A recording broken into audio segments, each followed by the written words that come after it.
Bienvenidos a un nuevo episodio de Free Your Mind, Libera tu Mente by The Maker Group Latam.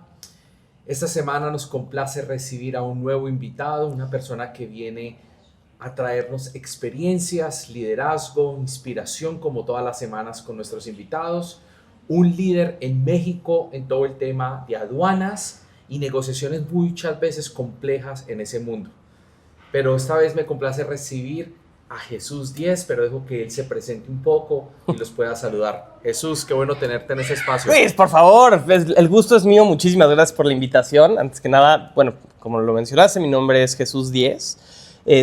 Actualmente soy director administrativo comercial en una agencia aduanal llamada Central de Aduanas de México. Y bueno, ya tengo, casi 20 años, no, estoy exagerando, 18 años de experiencia ahí. Y es una agencia aduanal familiar, es un negocio familiar. Entonces yo soy tercera generación ya con el negocio. Entonces ha sido pues, un negocio muy noble, muy bonito, muy complicado. A veces uno desearía que mi abuelo hubiera puesto moteles, ¿no? Mejor, tal vez hubiera sido un poco más sencillo, pero la verdad es que es un negocio muy padre. Y háblanos ahí, entrando ya un poco en materia, porque dices que de pronto hubieras querido que tu abuelo hubiera tenido moteles. Cuéntanos un poco esos retos que se tiene de pronto en ese negocio o en un negocio familiar. Por supuesto, mira, creo yo que y en ninguna forma o aspecto me gustaría agarrar y hacer o decir que el entrar en un negocio familiar es más fácil o más difícil que tú iniciar un negocio y crecer un negocio, ¿no? Creo que es simplemente distinto. Uno de los retos más grandes con los que yo me encuentro cuando inicio entrando en esta vida laboral pues es la exigencia interna. Cuando yo empecé, pues mi papá agarraba y me llevaba a trabajar los veranos, ¿no? Yo en secundaria, en prepa, agarraba y me decía, no, te vienes conmigo a chambear y no hay de otra para que vayas conociendo el negocio. El problema es cuando eres el hijo del dueño o el hijo del jefe, ¿quién te va a exigir? ¿Sí me explicó? O sea, estás adentro y le dicen, te voy a botar al chamaco acá 2 horas o 6 horas, ponlo a chambear. Y pues la gente tiene su trabajo, la gente tiene sus objetivos, sus obligaciones, todo. Agarraban y me ponían a hacer cualquier sarta de estupideces. Y si yo quería, las hacía, y si no quería, pues no las hacía. Y nadie me iba a acusar porque regresamos a lo mismo. Soy el hijo del jefe. Entonces, algo que yo aprendí, no tanto en el trabajo, pero fue más en la universidad, fue que yo podía agarrar y podía actuar de acuerdo a las expectativas de los demás o podía actuar de acuerdo a mis expectativas personales. Es decir, si yo puedo agarrar y yo puedo decir, vamos a poner una situación un poco más en la escuela, ¿no? El profesor podía agarrar y me podía decir, ¿sabes qué? Tienes que hacer este trabajo donde tienes que escribir, no sé, 2 cuartillas acerca del libro Moby Dick. Yo puedo agarrar, leer Moby Dick, escribir 2 cuartillas. Y el momento que yo hago eso, creo que todos te pasa en la vida laboral, te pasa en la vida escolar, te pasa en casi cualquier situación, donde tú agarras y dices, eso ya es un 10. Eso es un 10 para el profesor, pero eso ya es un 10. ¿Sí me explicó? Pero llegó el punto en que me pregunté a mí mismo, ¿es un 10 para mí? O sea, ¿puedo hacer mejor? ¿Puedo dar más? ¿Puedo crear más? Claro. Entonces, el momento en que yo dejé de establecer qué era lo que los demás esperaban de mí y más bien lo que yo esperaba de mí, me di cuenta que, número uno, soy un crítico muy ojete, ¿no? O sea, espero demasiado de mí, lo cual puede llevarme a un punto de perfeccionismo, un punto de estrés muy agresivo que he aprendido a controlar y manejar de mejores maneras. Pero por el otro lado, me di cuenta que yo podía empezar a hacer mis oportunidades, yo podía empezar a hacer estos momentos valiosos. Entonces ya no se trataba de yo llegar a la oficina y ver qué me ponían a hacer, sino era llegar a la oficina y ver qué podía yo aportar. Ese fue un cambio radical. Ese fue un cambio drástico en mi carrera profesional durante los primeros años. Posterior a eso, me meten a trabajar con un servicio de recolecciones y entregas que tenía la empresa. Y mi jefe era el que veía todo esto y ambos descubrimos que mucha de la responsabilidad que existía en el negocio era debido, bueno, mucho riesgo existía en un análisis de riesgo, existía dentro de este servicio de recolecciones y entregas. Y hablando con personas y con conexiones que hice dentro de la aduana, me doy cuenta que podíamos simplemente pasar de ser un servicio de recolecciones y entregas a formalizarlo como una transportista como tal. Hubo una ventana de tiempo muy específica donde se dieron una serie de factores para que lo pudiéramos hacer. Y al ver esto, me di cuenta que una de las partes más importantes cuando uno está trabajando, y fue un punto muy importante en mi desarrollo, es saber identificar oportunidades y saber cómo avanzar sobre ellas. Logramos crear esta transportista, eliminamos una serie de riesgos que existían para la agencia aduanal enormes y llegó el punto en el que la transportista empezó a crecer y a desarrollarse de forma que muchas veces la transportista ya no le podía trabajar a la agencia aduanal porque ya no le convenía a la transportista, ¿no? Entonces, son situaciones que se fueron dando, lo cual fue muy padre. Y creo que más reciente es cuando recibo esta dirección. El director anterior era una persona ya grande, era un contador ya mayor. Llevaba trabajando con la empresa, no sé, 60 años. Llevaba toda la vida. Y el ambiente laboral, el clima laboral que había creado dentro de la empresa era uno donde tú actuabas mal, te castigaban, ¿no? Era un ambiente de regaños, era un ambiente opresivo en muchos aspectos, un ambiente muy old school, donde tienes que llegar a tal hora y te tienes que ir a tal hora y punto, no hay puntos medios, ¿no? Y el clásico, ya sabes, horas extra, te pagamos con pizza, casi. Y para mí fue sumamente importante cuando yo llego a esta primera posición real de poder que recibo, fue cambiar esta mentalidad. Para mí era clave que cada persona que estuviera ahí, entiendo perfectamente que no todos los días te vas a despertar con ganas de trabajar, ¿no? Yo creo que no hay una sola persona en el mundo que no haya un día en el cual se despierte. No importa cuál sea tu trabajo, ¿no? No importa si tu trabajo es, no sé, ser estrella de cine, ¿no? Pero yo creo que hay estrellas de cine que se despiertan y dicen, tengo que ir a una alfombra roja, qué flojera, ¿sí me explicó? Hay días que te pesa tu chamba, no importa cuál sea. Pero yo quería que, a pesar de que te pudiera pesar tu trabajo, no te pesara ir al trabajo. Que fuera distinto, me pesa, tengo que hacer esto, tengo que hacer lo otro, pero al menos sé que voy a ir a un lugar donde voy a disfrutar estar. Entonces, ver el lado humano de las cosas, entender que yo no soy el papá de nadie, ¿no? Yo no vengo a regañar a nadie. Si se comete un error, identificamos el error, vemos cómo podemos trabajar para que ese error no vuelva a suceder. Yo no vengo a regañar. Si para cuando tienes la edad que sea que tienes en la oficina, no has aprendido, yo no estoy aquí para enseñarte, ¿no? Entonces, vemos cómo podemos mejorar, vemos cómo podemos actuar, y también entender que yo no soy mejor que nadie.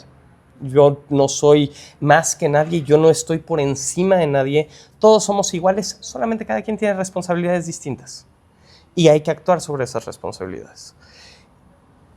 Crear este cambio de mentalidad, crear este cambio de forma de ver las cosas, este approach hacia el negocio, nos levantó muchísimo, ¿no? Entonces, creo que han sido... ¿Eso cambió la moral del equipo? ¿Estructuró algo? ¿Hubo retos también? En todas las formas. Empezando por, número uno, la moral cambió absolutamente. La gente estaba en descontento, hacía su trabajo porque tenía que cumplir con él. Hoy en día hay personas que agarran y de repente me dicen como de, oye, ¿sabes qué? Sé que es puente, pero de todas formas voy a ir mediodía a la oficina. Y yo agarro y le digo como, no vayas, ¿qué te pasa? No vayas a la oficina. Yo no te debería de estar diciendo que no vayas a la oficina. Me dice, no, es que tenemos que cumplir con tal cosa. O sea, ya hay un sentido de responsabilidad, de querer hacer, no por el hecho de cumplir, sino por el hecho de que todos somos la empresa y sabemos que tenemos que poner nuestro granito de arena para hacerlo de cierta forma, ¿no? Entonces, esa parte moral fue un reto enorme porque, te digo, la persona que estaba a cargo llevaba muchísimos años en el puesto. Entonces, esto había sido una cultura de años y años y años. Y entonces sí topé con pared muchas veces. Topé con pared con la gente cuando yo agarraba y veía que había un regaño, ¿no? O sea, de una persona sobre alguien más. Y yo agarraba y le decía, oye, habla con él. Ve qué está pasando. Ve cómo puedes resolverlo. Ve de qué manera. No agarres y le digas, eres un estúpido por haberlo hecho mal, ¿no? O sea, no ataques, dialoga, no busques regañar, sino busca solucionar. Entonces, creo que este cambio de mentalidad, te digo, en un principio fue un reto, porque pues, ahora sí que hay ciertas personas las cuales pues, es reeducar, es cambiar la forma en la que entiendes cómo se debe de trabajar. Me encanta. Y te felicito porque hacer esos cambios culturales internos, cambio de liderazgo, vivimos en una época o en un mundo latinoamericano donde todavía hay matriarcados o patriarcados, idiosincrasias todavía muy arraigadas en la cultura, o estos organogramas todavía muy jerárquicos donde es el jefe, ¿no? Claro. La jefa, el patrón, la patrona, y son los que hay que casi doblegarse ante ellos. Y escuchar esta parte es muy refrescante de lo que tú hablas, de cambiar una empresa familiar tradicional de generaciones, Sí. incrementar la moral, incrementar esta cultura dentro de la empresa. Jesús, cuéntanos un poco en The Maker Group, y en este canal hablamos mucho de negociación. Yo sé. Entonces, soy fan, entonces. Sos fan, me encanta. Te hablemos un poco de negociación. En tu experiencia, ¿qué hace a una persona un buen negociador? Es que es una excelente pregunta. Creo que no hay una respuesta sencilla, porque si no, pues The Maker Group casi no existiría, ¿no? O sea, pero creo que para poder ser un buen negociador, tienes que saber escuchar. Y al mismo tiempo, yo estudié mercadotecnia, soy fanático de la mercadotecnia, me fascina la mercadotecnia. Y entonces recuerdo mucho que durante mis años de formación tuve un profesor que agarró y me dijo, recuerda que una persona no compra un taladro, compra un hoyo en la pared, ¿no? Entonces, para mí eso es importantísimo, porque parte del concepto de la diferencia entre necesidad y deseo. ¿Okay? Entonces, una persona que varios consideran más inteligente que yo no, pero varios, fue Maslow. Y creó esta pequeña pirámide de necesidades que conocemos, ¿no? Necesidades fisiológicas, de seguridad, de pertenencia, ¿no? Tienes todas esas necesidades. Las necesidades son intrínsecas al ser humano. No importa quién seas, no importa si eres güero, si eres moreno, si eres alto, si eres chaparro, si eres rico, si eres pobre. Todos tenemos exactamente las mismas necesidades. Y Maslow las identifica. Ahora, la forma en la cual vamos a agarrar y vamos a satisfacer estas necesidades es a partir de deseos, ¿no? Una necesidad fisiológica es el hambre. Yo tengo hambre. Entonces, yo no puedo agarrar y decir, yo necesito una pizza.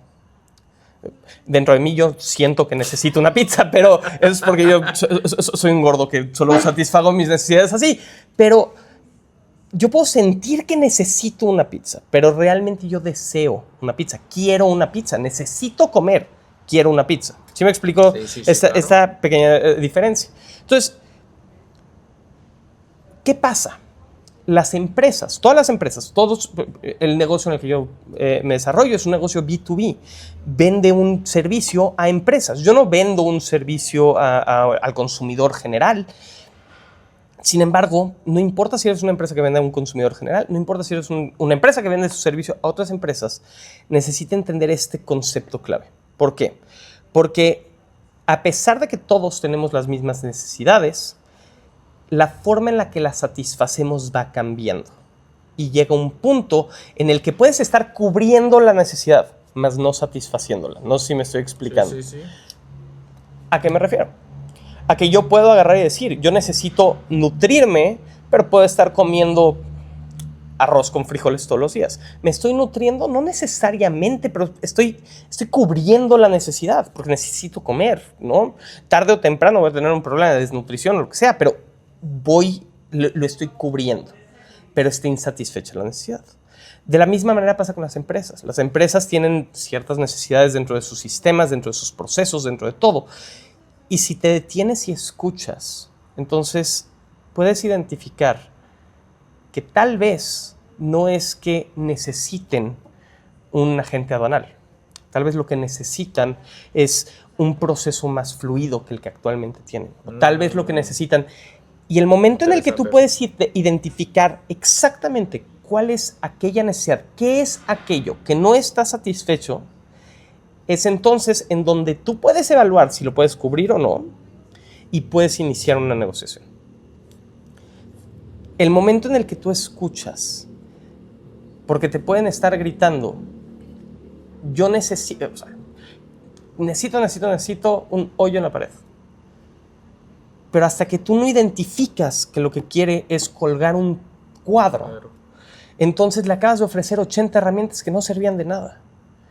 Pero el momento en el que tú puedes dar solución a estos problemas, en el momento que tú puedes acercarte de esa manera, entonces puedes iniciar una conversación y puedes ver de qué forma identificas qué es lo que tú quieres obtener, qué es lo que la otra parte quiere obtener y puedes llegar a un acuerdo por ahí.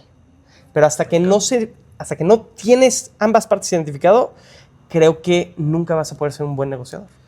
Y hablas tú en este aspecto de claramente entender necesidades. Yo hablo mucho con los negociadores y le digo, una de las grandes razones del por qué las negociaciones no cierran es la falta de entendimiento de los objetivos y necesidades de nuestra contraparte. Por supuesto. Y tendemos los seres humanos a asumir lo que quiere mi contraparte. O sea, tú dices, ves el gordo, entonces démosle pizza grasosa con coca. Claro. Donde de pronto esa persona es alérgica, no come, no le gusta la pizza y prefiere unos tacos aquí en México. O cualquiera una de estas. Y por ende ya perdiste en esa parte de la negociación.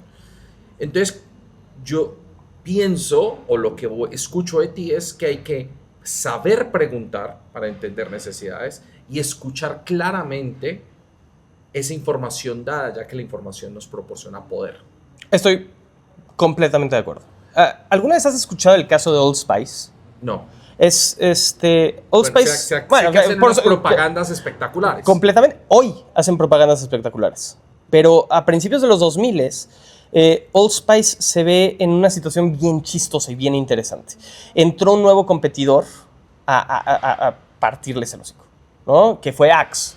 Axe, cuando tú y yo éramos chavos, Axe era el desodorante que todos querían usar, ¿no? Y entonces entra este nuevo desodorante juvenil, divertido, que aparte te promete seguridad, ¿no? Por no decir, te promete que te lo pones y todas las chavas van a querer contigo. Esos eran todos los comerciales. Sí. Sin embargo, Old Spice se da cuenta de algo clave, y es que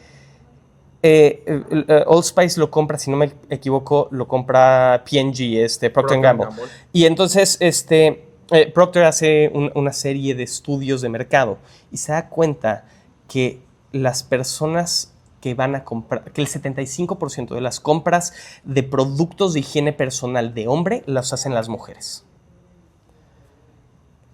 Todo comercial, desde el año de la canica de desodorantes, te prometía una cosa, que si tú te lo ponías, las mujeres te iban a caer. Eran machistas, eran misóginos, muchos, pero te prometían eso. ¿Por qué? Porque el sexo vende y vende bien al final del día. Sin embargo, ¿qué pasa con Old Spice? Old Spice se da cuenta de este detalle y cambia la forma en la que vende. Por primera vez se acerca a las mujeres y agarra y te pone un cuate, un afroamericano, mamey, Sí, sí. que está guapísimo, pero no está tan guapo que como que dices, me va a bajar a mi esposa, ¿no? O sea, entonces, Sí, sí. es el punto medio, como de, está tan guapo que está guapo, pero... Sí, no era Denzel Washington. Exacto, pero te lo quieres llevar por unas chelas. ¿Sí me explico? O sea, era cuate. Y entonces voltea a ver la cámara y en los primeros segundos te dice, mujeres, volteen a ver a su esposo, ahora volteen a ver a mí, volteen a ver a su esposo, ahora volteen a ver a mí. Su esposo no se puede ver como yo, pero puede oler como yo. Cambiaste el mercado, cambiaste a quién te vas a dirigir. La negociación acaba de cambiar. ¿Sí me explico? ¿Por qué? Porque por primera vez estás escuchando al mercado adecuado. Cuando nosotros agarramos y vemos este tipo de comportamientos, cuando nosotros vemos este tipo de cosas, yo muchas veces cuando agarro y platico con ciertas personas, les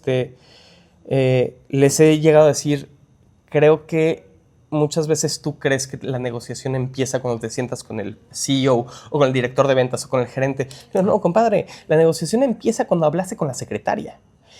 O sea, ese momento en el que agarra, te levanta el teléfono la secretaria y le dices, ¿qué onda? ¿Cómo estás? ¿Cómo va todo? Ay, no sé, ¿cómo te llamas? Luz Ángel. Ay, Luz Ángel, ¿sabes qué? Por favor, déjame... Me acaban de regalar unos chocolates. No como chocolates, déjame, te los dejo, ¿no? El gatekeeper. Exacto. Si te abre esa puerta, si abres esa puerta, nunca sabes realmente con quién estás tratando. Entonces, creo que también esa es parte de un buen negociador, de poder saber quiénes son quienes tienen las llaves de esas puertas, ¿no? Entonces, saber persuadir de forma correcta. Exactamente, completamente. Cuéntanos un poco, viendo un poco aquí de ejes. Sí. Si tú tuvieras la oportunidad de cenar, de sentarte a cenar con una persona, viva o fallecida, ¿quién sería? ¿Quién escogerías y por qué? Así preciso y conciso. Híjole, gran pregunta. ¿Sabes qué? Me hubiera gustado más que me preguntaras qué cenaría, porque tengo hambre ya. Pero no, durante la Segunda Guerra Mundial hubo un personaje que se llamaba Edward Bernays, no sé si lo has escuchado. Es considerado el padre de las relaciones públicas. Es un personaje muy controversial, porque no fue, vamos a decir, actuó bajo su propio beneficio, no fue una buena persona, ¿no? Vamos a decirlo así. Sin embargo, fue una de las personas más influyentes en el siglo XX. Es otra cosa completamente. Este cuate era sobrino 2 veces de Sigmund Freud. Sí. Pero 2 veces, ¿por qué? Porque la hermana de Sigmund Freud se casó con el hermano de la esposa de Sigmund Freud. ¿Sí me estoy explicando? Entonces, este cuate era 2 veces sobrino de Freud. Es considerado el padre de las relaciones públicas porque es el primero que agarra estos conceptos básicos de Freud, estos conceptos sobre el inconsciente y cómo lo puede empezar a aplicar hacia los productos y cómo puede empezar a aplicarlo hacia la publicidad. Este cuate, una de sus campañas más importantes, yo creo, fue una que se llamó Antorchas de la Libertad, en la cual las mujeres no estaban fumando. Y entonces Lucky Strike, la marca de cigarros, se acerca con él y le dice, oye, necesito que pues ya tengo acaparado el 50% del mercado, pero pues el otro 50% no me está no fuma. No me compra. Exacto, pero no le compraban porque una mujer que fumaba era considerada una mujer, era una prostituta. Sí, mujer de la calle. Exactamente. Y entonces, ¿qué pasa? Que este cuate agarra y hace que un grupo de mujeres en el parade de Estados Unidos, creo que fue en el Thanksgiving Parade, ya sabes, agarra y las pone a fumar y lo llama como un símbolo de protesta. Usa el feminismo que nace en la Segunda Guerra Mundial para impulsar un producto. Entonces, fumar ya no era de prostituta, ya era de mujer empoderada. ¿Sí me explico? Cambia completamente eso. Entonces, ese cuate es, para mí, a ver, no fue una buena persona, definitivamente. Hizo una serie de cosas muy controversiales, las cuales yo no estoy de acuerdo, pero me encantaría saber cómo funcionaba su cerebro. Me encantaría poder entenderlo, porque un aficionado de la mercadotecnia, un aficionado de la publicidad... Irte a los tacos con él. Sería increíble tener una conversación así. O sea, porque este cuate moldea lo que hoy conocemos como las bases de la investigación actual, las bases de la mercadotecnia actual. Entonces, al poder enterrar su... Ok, al poder entender esto, creo yo que puedes hoy entender hacia dónde también se podría ir el mundo, ¿no? Y habla, o sea, lo que nos comentas ahí con esa campaña es cambiar a veces la percepción del valor del producto. Completamente. Y yo pongo a veces un ejemplo que es, si yo tengo una botella de agua Ok, aquí en mi mano y yo te digo, Jesús, esta botella de agua te vale $1,000. Tú me vas a decir, no, ni loco, o sea, nunca. claro, Pero si yo te digo, o te cambio la percepción de valor, esta botella de agua tiene componentes en su botella que te va a curar de cualquier enfermedad y nunca más en tu vida te vas a volver a enfermar. Esa botella ya no es cara, probablemente. no, claro que no. Porque no me estás vendiendo una botella de agua, me estás, lo que decíamos, no te estoy vendiendo el taladro, te estoy vendiendo el hoyo en la pared. Exacto. Te estoy vendiendo la capacidad de poder curarte de toda enfermedad o todo, entonces es distinto. Proporcionar soluciones y creo que tú Por has supuesto. hecho eso y por lo que nos comentas hoy. Ya aquí para cerrar, nuestros invitados Jesús suelen dar una frase célebre en su vida, un eslogan, un quote, una frase de un libro, de pronto para dejarnos rápidamente inspirar a personas. No sé si Jesús tenga alguna. Hay una frase que me encanta, me la dijo mi mamá cuando yo era muy joven y siempre es algo que cargo conmigo. Me decía, recuerda siempre que el rico no es aquel que el mucho tiene, es el que poco necesita. Me quedo mucho con eso porque me recuerdo que, a ver, querer cosas no está mal, ¿no? Querer un buen auto, una buena casa, pero son lujos. Al final del día, mientras yo tenga comida en el refrigerador, una cama donde dormir, medicinas para estar saludable, creo que no necesito más. Entonces, al recordarme eso, me alegro de las acciones, de los logros que voy logrando, valga la redundancia, porque me dan esta capacidad de saber que voy hacia adelante por gusto, por empeño, por empuje, no por necesidad realmente. Me encanta. Qué buenísimo y qué sabia tu mamá con ese consejo y te lleva a donde estás hoy y haciendo este cambio gigante en la cultura de la empresa familiar. Un cambio se ve de pronto en tu ser y se ve reflejado quizás ojalá ya está en la vida de tu familia, tu hija y todo lo demás. Muchísimas gracias, Luis. Jesús, qué rico haberte tenido en este espacio. Sé que nos dejaste anécdotas, inspiración, cambios culturales en una empresa familiar. Gracias por comentarnos de esos retos y de verdad que espero que la gente que te escuche y te vea salga nutrida e inspirada contigo. Muchísimas gracias por la invitación. Pues cuando quieras, aquí me tienes. Muchas gracias, Jesús. Y bueno, recuerda que si te gustó este episodio, comenta, comparte, déjale un comentario a Jesús de lo que nos comentó. Y recuerda que cada 15 días hay un nuevo episodio aquí en Spotify o en YouTube de Free Your Mind by The Maker Group. Un abrazo, gracias negociadores y negociadoras.